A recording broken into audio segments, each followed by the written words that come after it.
जी नमस्कार दोस्तों, आप सभी का आपके अपने परिवार आईडी एग्जाम में स्वागत है। तो कैसे हैं आप सभी के सभी। उम्मीद करते हैं कि आप सभी अच्छे होंगे और आपकी तैयारी भी अच्छी चल रही होगी।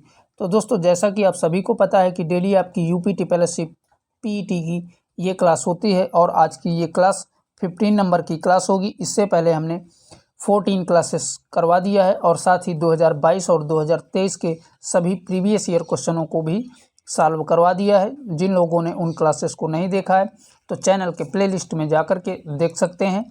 और भैया, चैनल पे आप नए हैं तो चैनल को सब्सक्राइब कर बेल आइकन को दबा दीजिए ताकि आगे आने वाले क्लासेस के नोटिफिकेशन आप तक पहुंचते रहें। तो चलिए दोस्तों, कंटिन्यू करते हैं आज की क्लास को। आज का पहला जो क्वेश्चन है, कह रहा है कि निम्न विदेशी यात्री किस क्रम में भारत आए थे। तो पहला है टॉमस रो, दूसरा है फायान और तीसरा है ह्वेनसांग। तो आपको बताना है कि सबसे पहले कौन आया था, फिर उसके बाद में कौन आया था, फिर उसके बाद में कौन आया था। तो अगर बात करें इन तीनों में से तो सबसे पहले जो है फायान आया था, जो कि 399 के करीब आया था। फिर दूसरे नंबर पे आया था ह्वेनसांग, ये जो है 630 ईस्वी के करीब जो है हर्षवर्धन के समय काल में आया था। और लास्ट है टॉमस रो, ये जो है 1615 में आया था। कब भैया? 1615 में जहांगीर के दरबार में आया था। तो सबसे पहले कौन आया था? फायान आया था, फिर आया था ह्वेनसांग, फिर आया था टॉमस रो। ठीक है, अब कूट के माध्यम से देखेंगे राइट आंसर कौन सा बनेगा, जिसमें पहले दूसरा दिया हो, फिर तीसरा, फिर पहला। तो ऑप्शन नंबर बी आपका करेक्ट हो जाएगा कूट के माध्यम से, जिसमें पहले जो है दूसरा नंबर है, फिर तीसरा है, फिर पहला है। ठीक है, तो स्क्रीनशॉट लेना चाहते हैं तो ले सकते हैं, क्योंकि इनका सन भी कभी कभी पूछ लेता है। आइए देख लेते हैं नेक्स्ट क्वेश्चन को। अगला जो क्वेश्चन है, कह रहा है कि भारतीय राष्ट्रीय कांग्रेस के किस अधिवेशन में पूर्ण स्वराज का प्रस्ताव पारित किया गया है। तो बताइए दोस्तों, इनमें से पूर्ण स्वराज का प्रस्ताव किस में पारित किया गया है, कौन से अधिवेशन में। पहला कह रहा है मुंबई अधिवेशन, दूसरा कह रहा है लखनऊ अधिवेशन, तीसरा कह रहा है लाहौर अधिवेशन और लास्ट कह रहा है कराची अधिवेशन। तो इन सभी में आपका राइट आंसर हो जाएगा ऑप्शन नंबर सी, लाहौर अधिवेशन। इसी में जो है राष्ट्रीय कांग्रेस में पूर्ण स्वराज की मांग की गई थी। और बता दें, यह अधिवेशन जो है 1929 में पंडित जवाहरलाल नेहरू की अध्यक्षता में हुआ था लाहौर में। ठीक है, कब भैया? 1929 में पंडित जवाहरलाल नेहरू की अध्यक्षता में ये अधिवेशन लाहौर में हुआ था। आइए देखते हैं नेक्स्ट क्वेश्चन को। अगला जो क्वेश्चन है, कह रहा है कि निम्न का मिलान कीजिए। तो आपको मिलान करना है। तो पहला कह रहा है इंडियन नेशनल आर्मी, तो इंडियन नेशनल आर्मी की स्थापना सुभाष चंद्र बोस द्वारा की गई थी। ठीक है, अगला कह रहा है गदर पार्टी, तो गदर पार्टी की स्थापना लाला हरदयाल द्वारा की गई थी। अगला कह रहा है मित्र मेला, तो मित्र मेला जो है वीडी सावरकर द्वारा जो है स्थापित किया गया था। और लास्ट कह रहा है होम रूल लीग, तो ये जो है एनी बेसेंट के द्वारा किया गया था। तो इस प्रकार से इसका मिलान हो जाएगा। स्क्रीनशॉट आप लेना चाहते हैं तो ले सकते हैं। चलिए दोस्तों, बढ़ते हैं नेक्स्ट क्वेश्चन की ओर। अगला जो क्वेश्चन है, कह रहा है कि सिराजुद्दौला किस युद्ध में अंग्रेजों से पराजित हुआ था। तो इनमें से बताइए भैया, सिराजुद्दौला अंग्रेजों से किस युद्ध में पराजित हुआ था। बक्सर में, वाडीवास में, प्लासी में, या इनमें से कोई नहीं। तो इन सभी में आपका राइट आंसर हो जाएगा ऑप्शन नंबर सी करेक्ट हो जाएगा। प्लासी के युद्ध में सिराजुद्दौला अंग्रेजों द्वारा पराजित हुआ था। और बात करें इस प्लासी के युद्ध की, तो ये जो है 23 जून, कब भैया?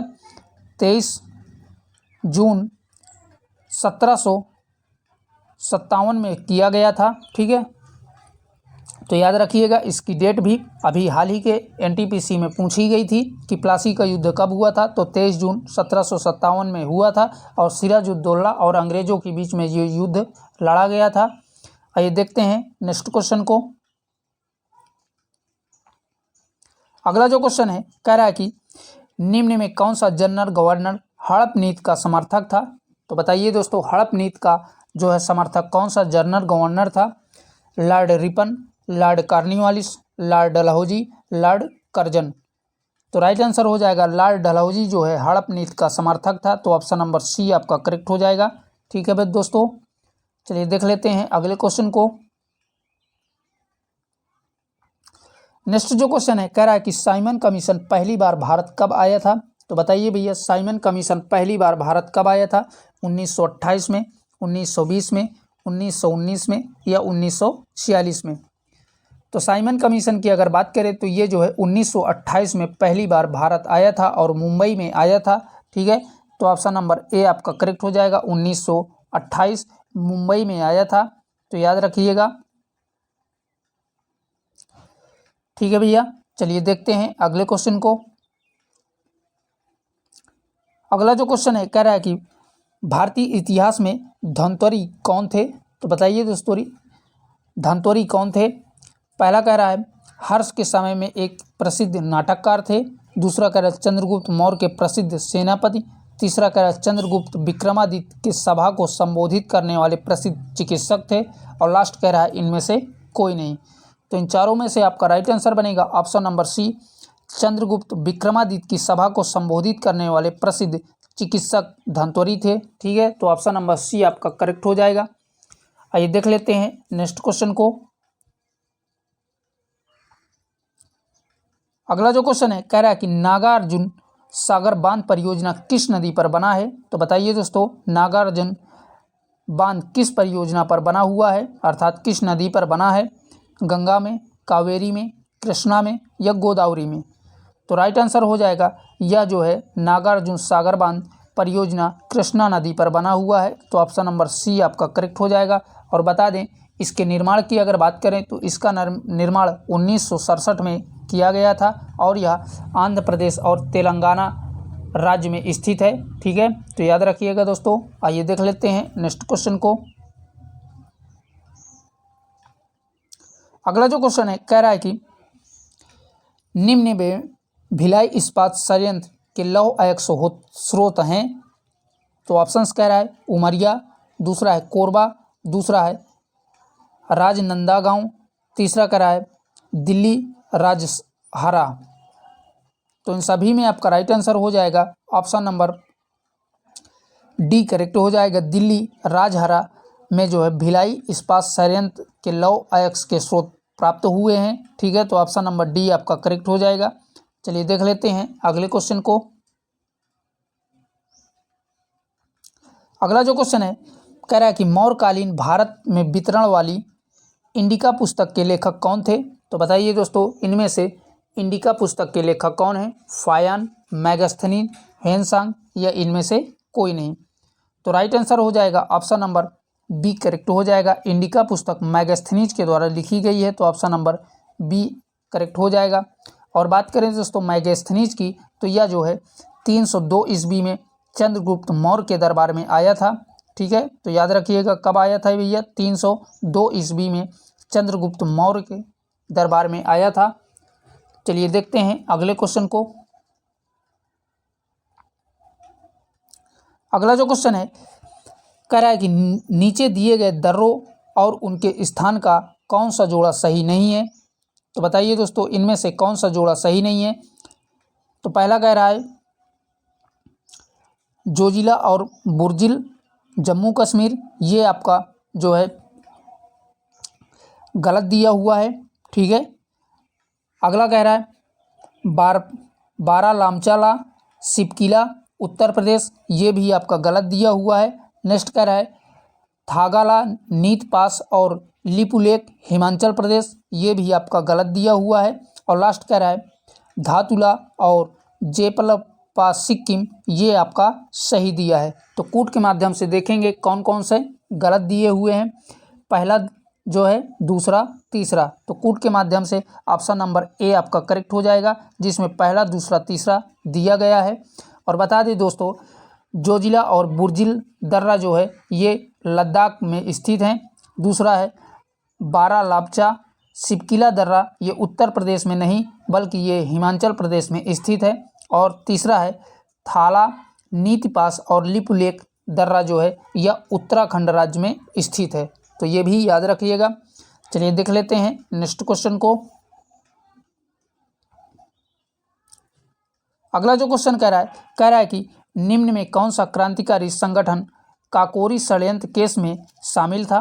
तो बताइए दोस्तों, काकोरी षड्यंत्र केस में कौन सा इनमें से शामिल था। पहला कह रहा है हिंदुस्तान रिपब्लिकन एसोसिएशन, दूसरा है अनुशीलन समिति, तीसरा है गदर पार्टी और लास्ट कह रहा है अभिनव भारत ग्रुप।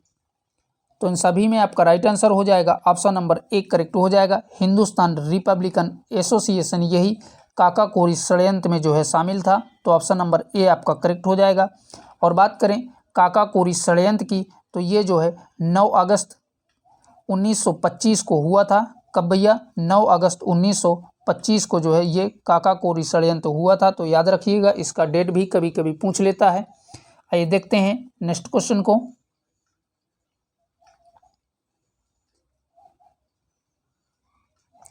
अगला जो क्वेश्चन है कह रहा है कि निम्नलिखित में से किसने महात्मा गांधी के खिलाफ आंदोलन से जुड़ने का विरोध किया था। तो ऑप्शन है खान अब्दुल गफ्फार खां, दूसरा है मोहम्मद अली जिन्ना, तीसरा है सुभाष चंद्र बोस और लास्ट कह रहा है अबुल कलाम आज़ाद। तो राइट आंसर हो जाएगा मोहम्मद अली जिन्ना जो है महात्मा गांधी के खिलाफ आंदोलन में जुड़ने का विरोध किया था। तो ऑप्शन नंबर बी आपका करेक्ट हो जाएगा, मोहम्मद अली जिन्ना। आइए देखते हैं अगले क्वेश्चन को। अगला जो क्वेश्चन है कह रहा है कि माउंट एवरेस्ट पर प्रथम बार चढ़ाई किस वर्ष की गई थी। तो बताइए दोस्तों, माउंट एवरेस्ट में प्रथम बार चढ़ाई कब की गई थी। 1952 में, 1950 में, 1953 में या 1955 में।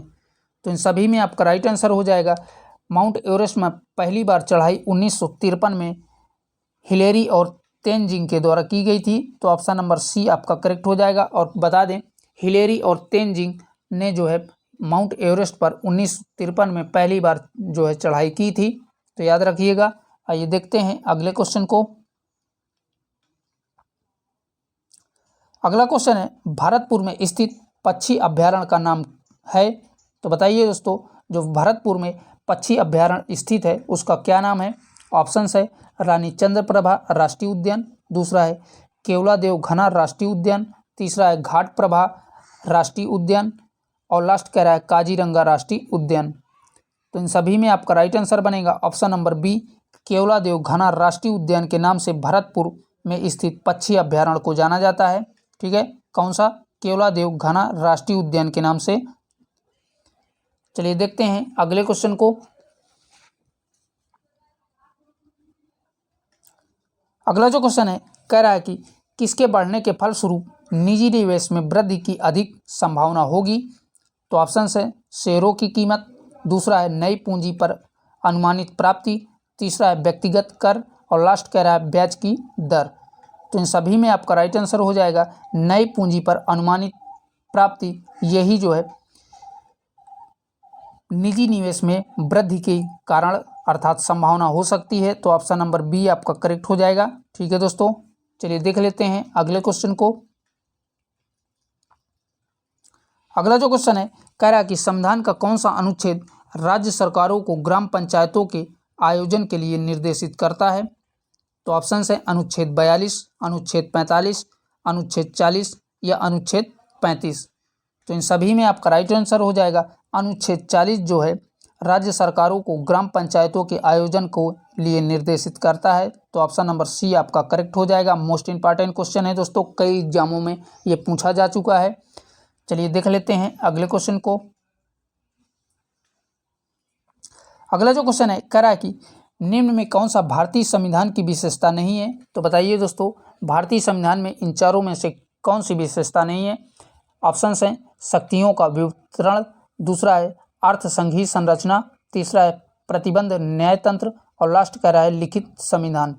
तो अगर इन चारों में देखा जाए तो आपका ऑप्शन नंबर सी यही जो है संविधान की विशेषता नहीं है। प्रतिबंध न्यायतंत्र यही जो है संविधान की विशेषता नहीं है। और तीनों के तीनों जो है शक्तियों का वितरण, अर्ध संघीय संरचना और लिखित संविधान, ये तीनों की तीनों जो है संविधान की विशेषता है। जबकि प्रतिबंध न्यायतंत्र ये आपका संविधान की विशेषता नहीं है और यही इस प्रश्न का आंसर भी हो जाएगा।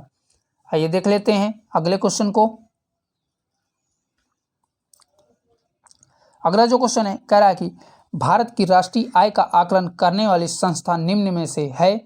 तो बताइए दोस्तों, भारत की राष्ट्रीय आय का आकलन कौन सी संस्था करती है? पहला कह रहा है केंद्रीय सांख्यिकी संगठन, दूसरा कह रहा है नीति आयोग, तीसरा कह रहा है आरबीआई और लास्ट कह रहा है वित्त मंत्रालय। तो इन सभी में आपका राइट आंसर बनेगा ऑप्शन नंबर ए करेक्ट हो जाएगा। केंद्रीय सांख्यिकी संगठन द्वारा जो है भारतीय राष्ट्रीय आय का आकलन किया जाता है, तो ऑप्शन नंबर ए आपका करेक्ट हो जाएगा। ठीक है दोस्तों, चलिए देखते हैं अगले क्वेश्चन को। अगला जो क्वेश्चन है कह रहा है कि भारत के संविधान में निम्न में क्या राज्य सूची का विषय नहीं है? तो बताइए दोस्तों, भारत में जो है राज्य सूची का विषय इन चारों में से कौन सा नहीं है? पहला कह रहा है दंड प्रक्रिया संहिता, दूसरा है कानून और व्यवस्था, तीसरा है पुलिस और लास्ट कह रहा है जेल। तो इन सभी में आपका राइट आंसर बनेगा ऑप्शन नंबर ए करेक्ट हो जाएगा। दंड प्रक्रिया संहिता ये जो है राज्य सूची का विषय नहीं है, जबकि यह केंद्र सूची का विषय है। और बाकी तीनों कानून और व्यवस्था, पुलिस, जेल ये जो है तीनों के तीनों राज्य सूची के विषय हैं, जबकि दंड प्रक्रिया यह जो है संघ सूची का विषय है। तो ऑप्शन नंबर ए आपका करेक्ट हो जाएगा इस प्रश्न का आंसर।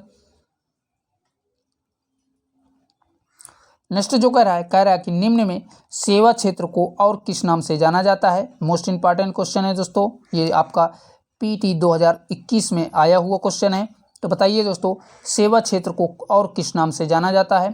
कृषि, प्राथमिक, द्वितीयक या तृतीयक?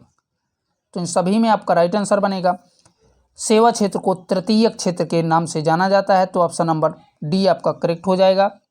आइए देख लेते हैं नेक्स्ट क्वेश्चन को। अगला जो क्वेश्चन है कह रहा है कि भारत में आर्थिक सुधार 1991 के दौरान प्रधानमंत्री कौन थे? तो बताइए दोस्तों, 1991 के समय में प्रधानमंत्री भारत के कौन थे? अटल बिहारी वाजपेयी, डॉक्टर मनमोहन सिंह, चौधरी चरण सिंह या पीवी नरसिम्हा राव? तो इन सभी में आपका राइट आंसर बनेगा ऑप्शन नंबर डी करेक्ट हो जाएगा। पीवी नरसिम्हा राव यही 1991 के समय भारत के प्रधानमंत्री थे, तो ऑप्शन नंबर डी आपका करेक्ट हो जाएगा। ठीक है दोस्तों, आइए देख लेते हैं अगले क्वेश्चन को। अगला जो क्वेश्चन है कह रहा है कि भारत में श्वेत क्रांति के जनक कौन है? तो बताइए दोस्तों, मोस्ट इंपॉर्टेंट क्वेश्चन है, भारत में श्वेत क्रांति के जनक कौन है? ऑप्शन है नॉर्मन बोरलॉग, दूसरा है बलवंत राय मेहता, तीसरा है डॉक्टर वर्गीस कुरियन और लास्ट कह रहा है इनमें से कोई नहीं। तो बात करें श्वेत क्रांति के जनक की, तो इसके जनक जो है डॉक्टर वर्गीस कुरियन है भारत में, तो ऑप्शन नंबर सी आपका करेक्ट हो जाएगा। ठीक है, और बात करें नॉर्मन बोरलॉग की, तो ये जो है हरित क्रांति के जो है जनक हैं। ये पूरे संपूर्ण विश्व में हरित क्रांति के जनक नॉर्मन बोरलॉग हैं। इस प्रश्न का answer doctor Verghese Kurien right हो जाएगा। आइए देख लेते हैं अगले क्वेश्चन को। क्वेश्चन कह रहा है निम्न में बिजली का प्रवाह सर्किट में कब होता है? तो बताइए दोस्तों, बिजली का प्रवाह जो है सर्किट में कब होता है? श्रेणी क्रम होने पर, स्विच चालू होने पर, स्विच बंद होने पर और लास्ट कह रहा है बी और सी दोनों, अर्थात स्विच को चालू और बंद दोनों अवस्था में जो है। तो राइट आंसर बनेगा ऑप्शन नंबर सी करेक्ट हो जाएगा। जब स्विच बंद होने पर जो है बिजली का प्रवाह सर्किट पर होता है, तो ऑप्शन नंबर सी आपका करेक्ट हो जाएगा। ठीक है दोस्तों, चलिए देख लेते हैं अगले क्वेश्चन को। नेक्स्ट जो क्वेश्चन है कह रहा है कि त्रिस्तरीय पंचायती राज व्यवस्था पर विचार किसके द्वारा रखा गया था? तो बताइए दोस्तों, त्रिस्तरीय पंचायती राज व्यवस्था पर विचार किसके द्वारा रखा गया था? ऑप्शन हैं साइमन कमीशन, दूसरा है कैबिनेट मिशन, तीसरा है अशोक मेहता समिति और लास्ट कह रहा है बलवंत राय मेहता समिति। तो इन सभी में आपका राइट आंसर बनेगा ऑप्शन नंबर डी करेक्ट हो जाएगा। बलवंत राय मेहता समिति के द्वारा त्रिस्तरीय पंचायती राज व्यवस्था का विचार जो है रखा गया था, तो ऑप्शन नंबर डी आपका करेक्ट हो जाएगा। आइए देखते हैं नेक्स्ट क्वेश्चन को। अगला जो क्वेश्चन है कह रहा है कि निम्न में विद्युत प्रतिरोध का एसआई मात्रक क्या है? तो बताइए दोस्तों, विद्युत प्रतिरोध का एसआई मात्रक कौन है? वोल्ट, फैराडे, ओम या एम्पियर? तो विद्युत प्रतिरोध का एसआई मात्रक जो है ओम होता है और इसे जो है सिंबल से प्रदर्शित करते हैं, ये ओम का सिंबल होता है। ठीक है दोस्तों, चलिए देख लेते हैं नेक्स्ट क्वेश्चन को। अगला जो क्वेश्चन है कह रहा है कि त्वचा की ऊपरी सतह क्या कहलाती है। तो बताइए दोस्तों त्वचा की ऊपरी सतह को क्या कहा जाता है। ऑप्शंस है एंडोमिर्स, दूसरा कह रहा है डर्मिस, तीसरा कह रहा है एपिडर्मिस और लास्ट कह रहा है एस्फिशियल डर्मिस। तो इन सभी में आपका राइट आंसर बनेगा ऑप्शन नंबर सी करेक्ट हो जाएगा। त्वचा की ऊपरी सतह को एपिडर्मिस कहा जाता है, तो ऑप्शन नंबर सी आपका करेक्ट हो जाएगा। ठीक है दोस्तों, चलिए देख लेते हैं अगले क्वेश्चन को। अगला जो क्वेश्चन है कह रहा है कि नींबू का खट्टा स्वाद किसकी उपस्थिति के कारण होता है। तो बताइए दोस्तों नींबू का खट्टा स्वाद किसकी उपस्थिति के कारण होता है। एसिटिक अम्ल, नाइट्रिक अम्ल, फार्मिक अम्ल या साइट्रिक अम्ल। तो इन सभी में आपका राइट आंसर बनेगा साइट्रिक अम्ल के कारण नींबू का स्वाद जो है खट्टा होता है, तो ऑप्शन नंबर डी आपका करेक्ट हो जाएगा। ठीक है दोस्तों, आइए देख लेते हैं नेक्स्ट क्वेश्चन को।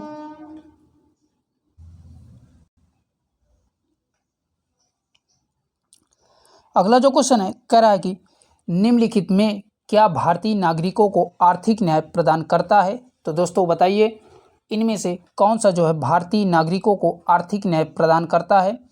ऑप्शंस हैं मौलिक अधिकार, दूसरा है राज्य के नीति निर्देशक तत्व, तीसरा है मौलिक कर्तव्य और लास्ट कह रहा है प्रस्तावना।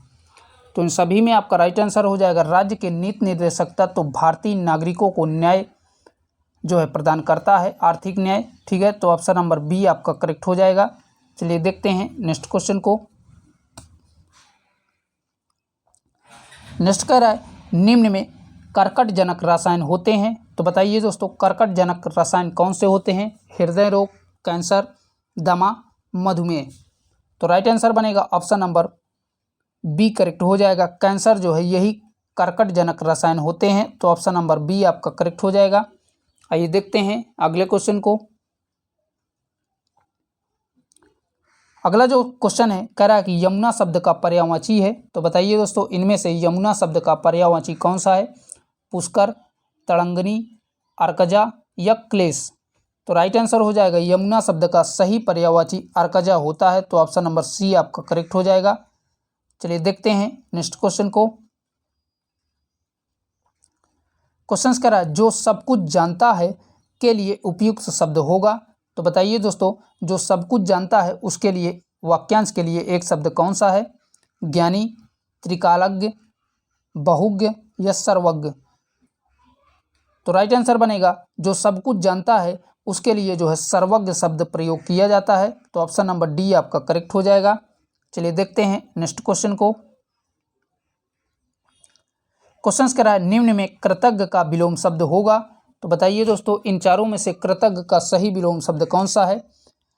जड़, संवेदनशील, कृतज्ञ या अकृतज्ञ। तो राइट आंसर बनेगा ऑप्शन नंबर सी करेक्ट हो जाएगा। कृतज्ञ का विलोम शब्द जो है कृतज्ञ होता है, तो ऑप्शन नंबर सी आपका करेक्ट हो जाएगा। ठीक है दोस्तों, चलिए देखते हैं अगले क्वेश्चन को। अगला जो क्वेश्चन है कह रहा है कि निम्न में समरूपी शब्द अपकार उपकार का सही अर्थ क्या है। तो बताइए दोस्तों इनमें से अपकार और उपकार का सही अर्थ कौन सा है।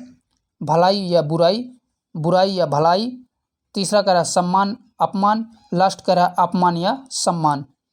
तो इन सभी में आपका राइट आंसर बनेगा अपकार का मतलब होता है बुराई और उपकार का मतलब होता है भलाई। तो right answer option number B correct हो जाएगा। ठीक है, बुराई और भलाई। चलिए दोस्तों बढ़ते हैं नेक्स्ट क्वेश्चन की ओर। अगला जो क्वेश्चन है कह रहा है कि दूध का दूध और पानी का पानी मुहावरे का सही अर्थ है। तो बताइए भैया इनमें से दूध का दूध और पानी का पानी मुहावरे का सही अर्थ कौन सा है। न्यायपूर्ण निर्णय करना, दूसरा है मिलजुल कर काम करना, तीसरा है पक्षपातपूर्ण निर्णय और लास्ट कह रहा है दूध फट जाना। तो इन सभी में आपका राइट आंसर हो जाएगा दूध का दूध और पानी का पानी मुहावरे का सही अर्थ जो है ऑप्शन नंबर एक करेक्ट हो जाएगा। न्यायपूर्ण निर्णय करना यही इसका सही जवाब हो जाएगा। आइए देखते हैं अगले क्वेश्चन को।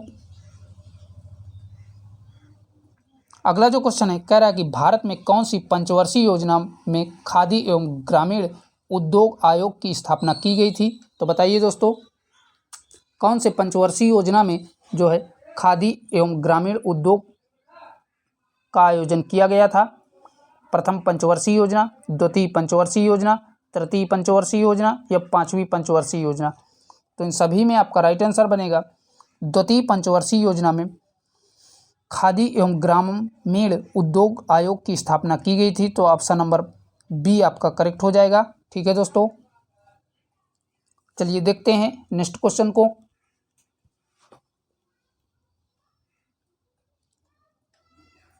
अगला जो क्वेश्चन है कह रहा है कि निम्न में शुद्ध वर्तनी का चयन करें।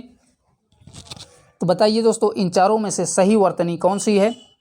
तो राइट आंसर बनेगा ऑप्शन नंबर बी करेक्ट हो जाएगा। इन चारों में सही वर्तनी जो है बहिष्कार इसी रूप में लिखा जाएगा। तो ऑप्शन नंबर बी आपका करेक्ट हो जाएगा। ठीक है दोस्तों, आइए बढ़ते हैं नेक्स्ट क्वेश्चन को। नेक्स्ट जो क्वेश्चन है कह रहा है कि सेबी के नए अध्यक्ष के रूप में किसे नियुक्त किया गया है। अभी हाल ही में दोस्तों सेबी के नए अध्यक्ष के रूप में किसे नियुक्त किया गया है। ऑप्शंस हैं उर्जित पटेल, दूसरा है तुहिन कांत पांडे, तीसरा है आलोक सचदेवा और लास्ट है मयंक कुमार।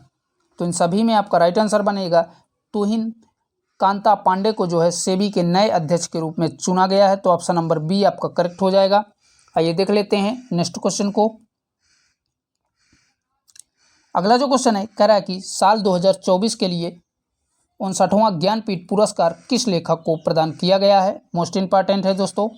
तो बताइए दोस्तों 59वां ज्ञानपीठ पुरस्कार किसको मिला है। अशोक वाजपेयी को, विनोद कुमार शुक्ल को, आलोक धनवा को या मनीष कुलश्रेष्ठ को। तो राइट आंसर बनेगा विनोद कुमार शुक्ल को 59वां ज्ञानपीठ पुरस्कार मिला है। तो ऑप्शन नंबर बी आपका करेक्ट हो जाएगा।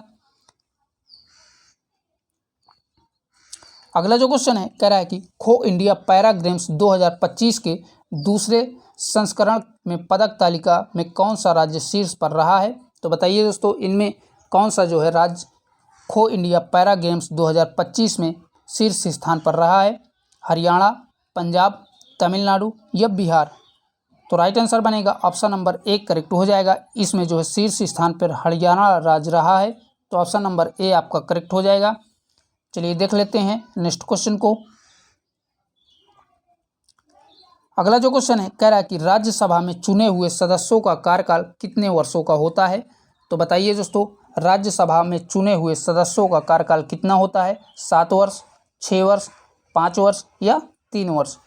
तो बता दें राज्यसभा के सदस्यों का कार्यकाल 6 वर्षों का होता है, जबकि लोकसभा के सदस्यों का कार्यकाल केवल 5 सालों का होता है। तो दोनों के दोनों याद रखिएगा, मोस्ट इंपॉर्टेंट हैं। ठीक है, राज्यसभा का पूछता है तो 6 वर्ष और लोकसभा का पूछता है तो 5 वर्ष। ठीक है भैया, आइए देख लेते हैं अगले क्वेश्चन को। अगला जो क्वेश्चन है कह रहा है कि आरबीआई ने हाल ही में किस देश की केंद्रीय बैंक के साथ समझौता किया है। तो बताइए दोस्तों आरबीआई के द्वारा किस केंद्रीय बैंक के साथ जो है समझौता किया गया है। चीन के, श्रीलंका के, मॉरिशस के या मालदीव के। तो राइट आंसर बनेगा ऑप्शन नंबर सी, मॉरिशस के केंद्रीय बैंक के साथ आरबीआई ने अभी हाल ही में समझौता किया है। तो ऑप्शन नंबर सी आपका करेक्ट हो जाएगा। चलिए देखते हैं नेक्स्ट क्वेश्चन को। अगला जो क्वेश्चन है कह रहा है कि हॉकी इंडिया लीग 2024-25 का आयोजन कहाँ किया गया है। तो बताइए दोस्तों हॉकी इंडिया लीग 2024 और 25 का आयोजन कहाँ पर किया गया है। लखनऊ में, राउरकेला में, जयपुर में या कोलकाता में। तो इसका आयोजन जो है जयपुर में किया गया है। तो ऑप्शन नंबर सी करेक्ट हो जाएगा आप। ठीक है, चलिए देख लेते हैं नेक्स्ट क्वेश्चन को। अगला जो क्वेश्चन है कह रहा है कि निम्न में रियाद किस देश की राजधानी है। तो आपको बताना है इनमें से रियाद जो है किस देश की राजधानी है। बांग्लादेश की, सऊदी अरब की या म्यांमार की और लास्ट कह रहा है जापान की। तो इन सभी में आपका राइट आंसर बनेगा ऑप्शन नंबर बी करेक्ट हो जाएगा। रियाद जो है सऊदी अरब की राजधानी है। ठीक है दोस्तों, आइए देख लेते हैं नेक्स्ट क्वेश्चन को। अगला जो क्वेश्चन है कह रहा है कि अंतर्राष्ट्रीय न्यायालय कहाँ स्थित है। तो बताइए दोस्तों अंतर्राष्ट्रीय न्यायालय कहाँ पर स्थित है। जिनेवा में, वियना में, द हेग में या स्कॉटलैंड में। तो राइट आंसर बनेगा ऑप्शन नंबर सी करेक्ट हो जाएगा। द हेग में स्थित है। ठीक है, तो ऑप्शन नंबर सी आपका करेक्ट हो जाएगा। चलिए देख लेते हैं अगले क्वेश्चन को। अगला जो क्वेश्चन है कह रहा है कि नया national record 60 metre hurdle race में किसने बनाया है। तो बताइए दोस्तों 60 मीटर हार्डल रेस में नया रिकॉर्ड किसके द्वारा अपने नाम किया गया है। ऑप्शन हैं नवदीप सैनी, दूसरा है तेजस सिरसे, तीसरा कह रहा है अभिनव सिन्हा और लास्ट कह रहा है अजय कुमार। तो यह जो है रिकॉर्ड तेजस सिरसे के द्वारा बनाया गया है। तो ऑप्शन नंबर बी आपका करेक्ट हो जाएगा। ठीक है दोस्तों, कौन सा? ऑप्शन नंबर बी, तेजस सिरसे के द्वारा जो है 60 मीटर हार्डल रेस में रिकॉर्ड नया बनाया गया है। आइए देखते हैं अगले क्वेश्चन को। अगला जो क्वेश्चन है कह रहा है कि निम्न में किस देश को थंडर ड्रैगन की भूमिका के नाम से जाना जाता है। तो बताइए दोस्तों थंडर ड्रैगन भूमिका के नाम से किसको जाना जाता है? जापान को, नेपाल को, भूटान को या श्रीलंका को? तो थंडर ड्रैगन के नाम से जो है भूटान को जाना जाता है। तो ऑप्शन नंबर सी आपका करेक्ट हो जाएगा। आइए देखते हैं अगले क्वेश्चन को। अगला जो क्वेश्चन है कह रहा है कि संपूर्ण विश्व में संयुक्त राष्ट्र दिवस कब मनाया जाता है। तो बताइए दोस्तों संपूर्ण विश्व में संयुक्त राष्ट्र दिवस कब मनाया जाता है? 19 नवंबर को, 20 अक्टूबर को, 24 अक्टूबर को या 5 नवंबर को? तो इन सभी में आपका राइट आंसर हो जाएगा ऑप्शन नंबर सी करेक्ट हो जाएगा। 24 अक्टूबर को जो है संयुक्त राष्ट्र दिवस के रूप में मनाया जाता है। और बात करें इसकी स्थापना की, तो इसकी स्थापना जो है 24 अक्टूबर 1945 में की गई थी। कब भैया? 24 अक्टूबर 1945 में जो है इसकी स्थापना की गई थी। ठीक है दोस्तों, आइए देखते हैं नेक्स्ट क्वेश्चन को।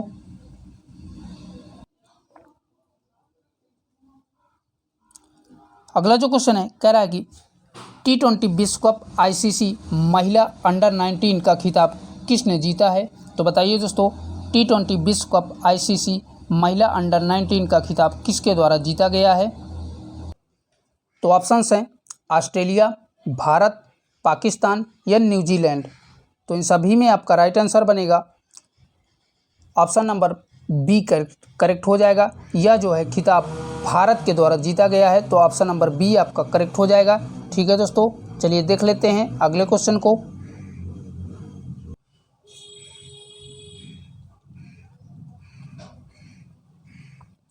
अगला जो क्वेश्चन है कह रहा है कि हाल ही में जारी विश्व बैंक लॉजिस्टिक प्रदर्शन सूचकांक में भारत कौन से स्थान पर रहा है। तो बताइए दोस्तों हाल ही में जारी विश्व बैंक लॉजिस्टिक प्रदर्शन सूचकांक में भारत का स्थान कौन सा रहा है। तो ऑप्शंस हैं 89वें, 40वें, 42वें या 38वें। तो इसमें जो है भारत का स्थान जो है 38वां स्थान रहा है। तो ऑप्शन नंबर डी आपका करेक्ट हो जाएगा। ठीक है दोस्तों, चलिए बढ़ते हैं नेक्स्ट क्वेश्चन की ओर। अगला जो क्वेश्चन है कह रहा है विश्व प्रसिद्ध खजुराहो मूर्ति कलाएं स्थित हैं। तो दोस्तों बताइए विश्व प्रसिद्ध जो है खजुराहों की मूर्तियां कहाँ पर स्थित हैं? उत्तर प्रदेश में, महाराष्ट्र में, मध्य प्रदेश में या उत्तराखंड में? तो इन सभी में आपका राइट आंसर बनेगा यह जो है मध्य प्रदेश में स्थित हैं। तो ऑप्शन नंबर सी आपका करेक्ट हो जाएगा। ठीक है दोस्तों, आइए देख लेते हैं अगले क्वेश्चन को। अगला जो क्वेश्चन है कह रहा है कि निम्न में कौन सी हरित गृह गैस नहीं है। तो बताइए दोस्तों इनमें से कौन सी हरित गृह गैस नहीं है। ऑप्शन है क्लोरोफ्लोरोकार्बन, दूसरा है कार्बन डाइऑक्साइड, तीसरा है नाइट्रोजन और लास्ट कह रहा है मीथेन। तो इन सभी में आपका राइट आंसर बनेगा नाइट्रोजन, यही हरित गृह गैस नहीं है। तो ऑप्शन नंबर सी आपका करेक्ट हो जाएगा। ठीक है दोस्तों, चलिए देखते हैं अगले क्वेश्चन को। अगला जो क्वेश्चन है कह रहा है कि अर्जुन पुरस्कार किस लिए दिए जाते हैं। तो बताइए दोस्तों अर्जुन पुरस्कार किस लिए दिए जाते हैं या किस क्षेत्र में दिए जाते हैं। तो ऑप्शंस है युद्ध में वीरता के लिए, दूसरा है खेल के क्षेत्र में उत्कृष्ट प्रदर्शन के लिए, तीसरा है आपातकालीन स्थिति में विशिष्ट सेवा के लिए और लास्ट कह रहा है विशिष्ट समाज सेवाओं के लिए। तो इन सभी में आपका राइट आंसर हो जाएगा अर्जुन पुरस्कार खेल के क्षेत्र में उत्कृष्ट प्रदर्शन के लिए दिए जाते हैं। तो ऑप्शन नंबर बी आपका करेक्ट हो जाएगा। ठीक है दोस्तों, आइए देख लेते हैं नेक्स्ट क्वेश्चन को। अगला जो क्वेश्चन है कह रहा है कि क्षेत्रफल की दृष्टि से भारत में निम्न में कौन सा राज्य सबसे छोटा है। तो बताइए दोस्तों भारत का सबसे छोटा राज्य क्षेत्रफल की दृष्टि से कौन सा है? तेलंगाना, मणिपुर, गोवा या सिक्किम? तो इन सभी में आपका राइट आंसर हो जाएगा गोवा जो है क्षेत्रफल की दृष्टि से भारत का सबसे छोटा राज्य है। तो ऑप्शन नंबर सी आपका करेक्ट हो जाएगा। ठीक है दोस्तों, तो दोस्तों आज के लिए इतना ही। यहीं तक आप आज के प्रैक्टिस सेट में मोस्ट इंपॉर्टेंट क्वेश्चन थे जो कि हमने आपके साथ कवर किया। और भैया ज़्यादा से ज़्यादा क्लास को अपने दोस्तों में शेयर कर दीजिए। और भैया अभी तक आप लोगों ने चैनल को सब्सक्राइब नहीं किया है तो प्लीज़ सभी से रिक्वेस्ट है कि चैनल को भी सब्सक्राइब कर लीजिए। फिर मिलेंगे एक नए प्रैक्टिस सेट के साथ, तब तक के लिए बाय बाय, टेक केयर, जय हिंद।